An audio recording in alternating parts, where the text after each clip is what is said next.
Nothing kills the vibe of a clean bathroom, specifically a shower, a tub, or tiles, like soap scum. You can have a beautiful bathroom, but if you see that cloudy gray stuff, ugh. So in this video, I'm going to show you an inexpensive DIY way that you can obliterate that soap scum, and I'm also going to talk to you about some preventative measures that are easy but make a huge difference in reducing or totally eliminating soap scum. Give this video a thumbs up for clean bathrooms. You know when you go to a hotel and you walk in and you're like, wow, this bathroom is perfect. How good is that feeling? Thumbs up for that. And just a quick reminder, if you haven't done so already, to subscribe to the Clean My Space channel. And a quick note to mention that this video is brought to you by Makers Clean, which is our sister company. Makers Clean sells premium microfiber cleaning tools and so much more. You can visit us at makersclean.com or makersclean.ca. You can see everything that we sell. You can join the email list. Lots of fun things to do over there. To know how to get rid of it, we have to know what it is in the first place. And soap scum is a little melange, a combination of soap residue, body oils, dead skin cells, and hard water minerals that all kind of soup together while you're bathing and cling to the walls of your bathing facility, whether it's a stand-up bath or a fully enclosed shower like I have behind me. When water splashes, it clings to the surface, and then when water dries, the residue that's left behind is soap scum. Now, what does it look like? It's kind of grayish, a little bit brown, and it feels textured, almost rubbery or sandy. So if you run your hand along a surface and it doesn't feel smooth or exactly as it was intended to feel the day that your shower was installed, that is a sign of soap scum. In fact, many years ago in my cleaning business, I had a blind client who gave me one of the most valuable pieces of insight I've ever garnered from a client in the cleaning industry. And that was, she said, I always know when things are clean by feeling. And the truth is, if you run your hand across any surface in a bathroom and it feels perfectly smooth and uniform, there is no soap scum. But without even looking, I can feel a tile or a piece of glass and I can tell immediately if there's soap scum. So it's a full sensory experience. There are plenty of products available on the market that will gladly remove your soap scum for you, but you can accomplish the same results by making your own product at home for pennies. So if I'm gonna tell you what works, in this case, I'm gonna tell you to use a DIY solution. Now these DIY recipes I'm taking from my ebook, 50 DIY Cleaners. I've got a link for you down below in case you're interested, but here are the recipes. Now the first one is kind of where you would start, especially if you have a glass shower, and that's because it doesn't include any baking soda, which does provide a little bit of extra abrasion. When you're cleaning soap scum, you want to make sure that you're using both the right tools and the right products so that you're accomplishing the task, but without causing damage to any of the surfaces, which is why we want to find a tool that won't scratch, and we want to make sure we're using a product that won't scratch either. And on that note, you also want to make sure that you're using a product that is safe for the surfaces. So in my case, I've got a glass shower and ceramic tiles. I can gladly use vinegar on that with no worries, but if I had a natural stone shower, I would not be using vinegar in that case because acid can ruin natural stone.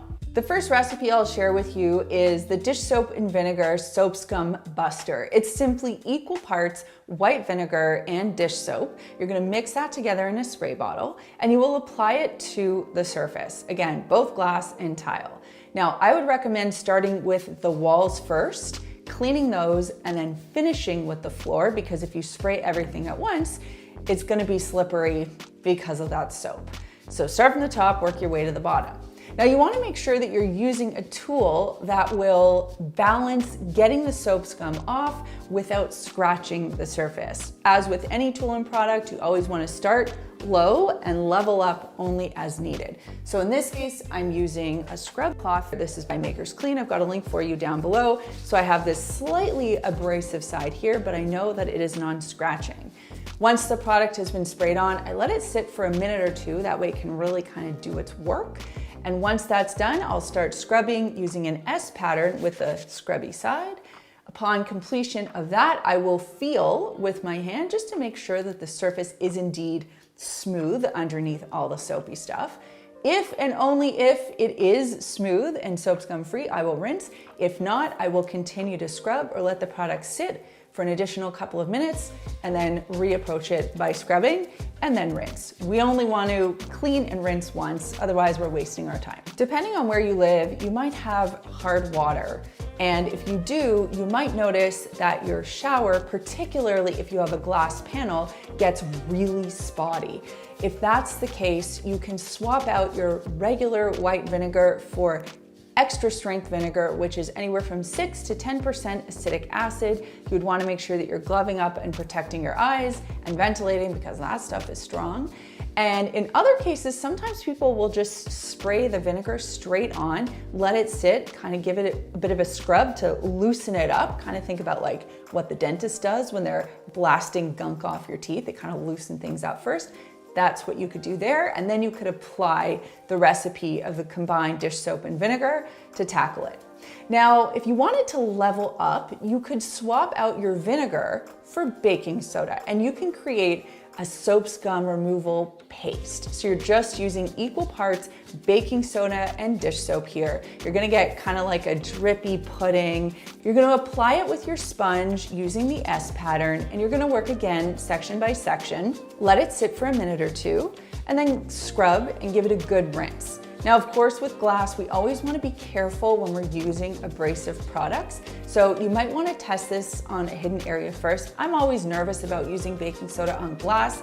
I mean, I haven't really noticed any scratching, but I am always hesitant. So I want to make sure that you check. And I will caution you here, please don't use an eraser sponge on your glass. I know it's tempting, but you do not want to deal with the aftermath of that. It's definitely worth taking preventative measures to avoid having to do the heavy lifting. And while I just explained to you how to get rid of soap scum, if I can prevent it, I'm gonna prevent it. So here's what you wanna do. Rule number one is to turn on your fan during a shower and for at least 30 minutes after, or open a window. And the reason this is so important is because soap scum dries onto your walls. So when you're ventilating, you're helping to prevent that moisture from lingering around. This has more to do with kind of like mold and mildew buildup, but trust me, it goes a long way in the soap scum thing as well. Now, the second thing you wanna do is use a squeegee after you shower or bathe.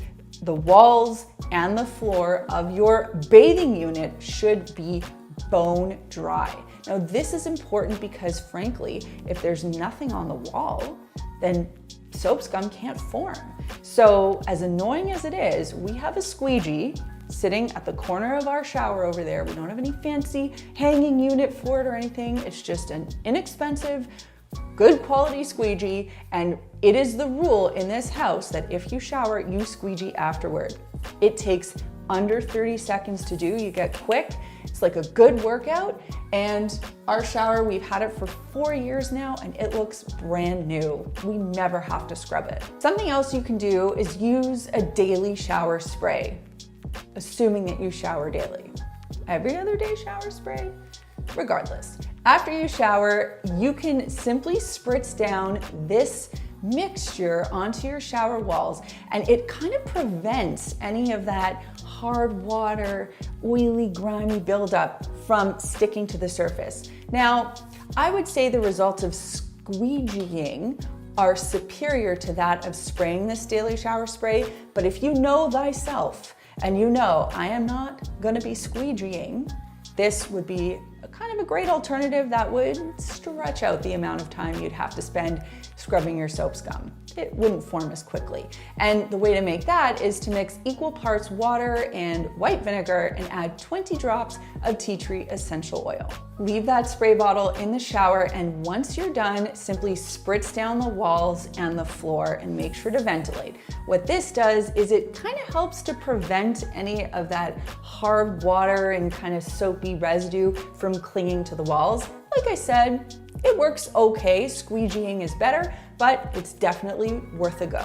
So now you know how to get rid of soap scum. It's a pest, but you can prevent it, and if you've got a buildup, there is a solution. It doesn't cost a lot of money at all, and it works like a charm. And that brings me to this week's comment question, which is, and this is a contentious issue, how often do you clean your shower? Let me know in the comments down below. I think it really depends on how often you're using the shower and how many people are using the shower, along with the products that are being used, as well as the preventative maintenance that occurs in the shower. So I'm curious, what goes on in your bathroom with regards to the shower? Let me know in the comments down below. Not sure if you know this or not, but we have an amazing newsletter. It's a great way to stay connected to us here at Clean My Space, and I review some cleaning tips and products and tools in this newsletter every single week. You can get it in your inbox. There's a link to it down below. If you want to know even more amazing ways to keep your home clean, you are going to love this video. It is pro